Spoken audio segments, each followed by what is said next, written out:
Okay, like I say, the main trade route for the fur trade was from Montreal to Michilimackinac. That took anywhere from 5 to 8 weeks, depending upon how the weather was. Coming back from Michilimackinac to Montreal, it didn't take as much time because you had the prevailing westerly winds behind you and you were going downriver, especially on the Ottawa River, compared to going up the river. So,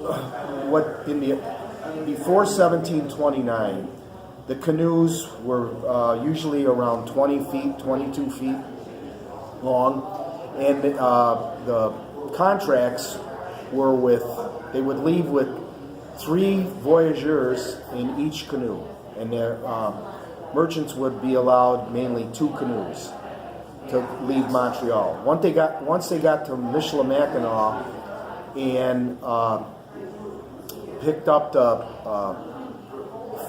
furs that were going to come back to Montreal, the 3rd person in each canoe would go into another canoe. So you would have 3 canoes with 2 voyageurs in each canoe going back to Montreal.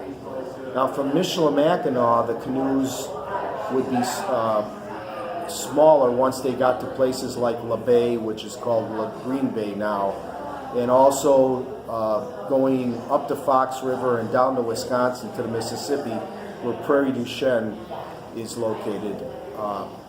They would use smaller canoes on the interior.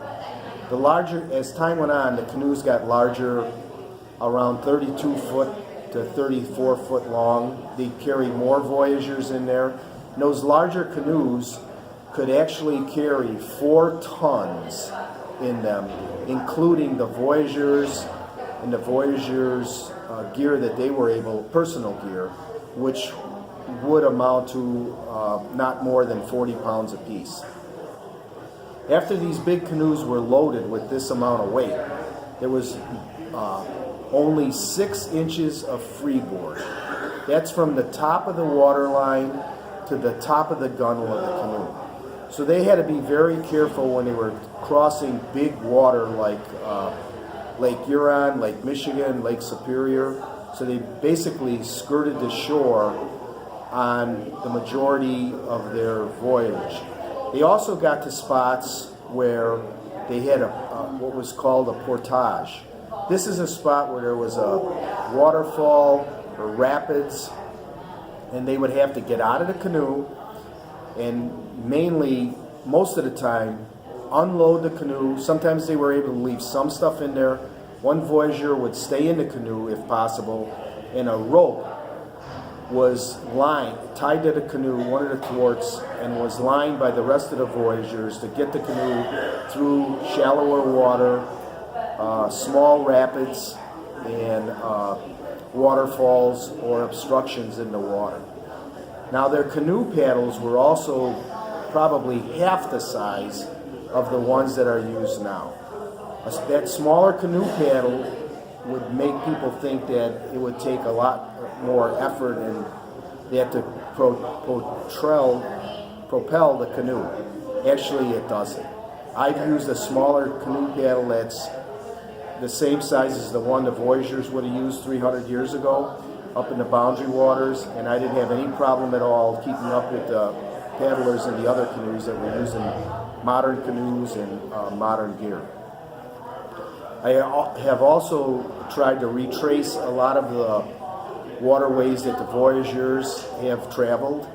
I have accomplished being up in the boundary waters in historically correct clothes and moccasins, and I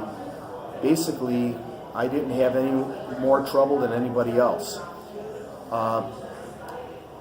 It's really my goal in this historical reenacting, and what I try and strive for, is to explain to the different visitors that come through these historical sites what actually went on during the time period I'm interested in, and the clothes that were worn, why they were worn. For instance, wool, even when it's hot out, once you start sweating, there's a slight breeze that comes through, it actually does cool you down.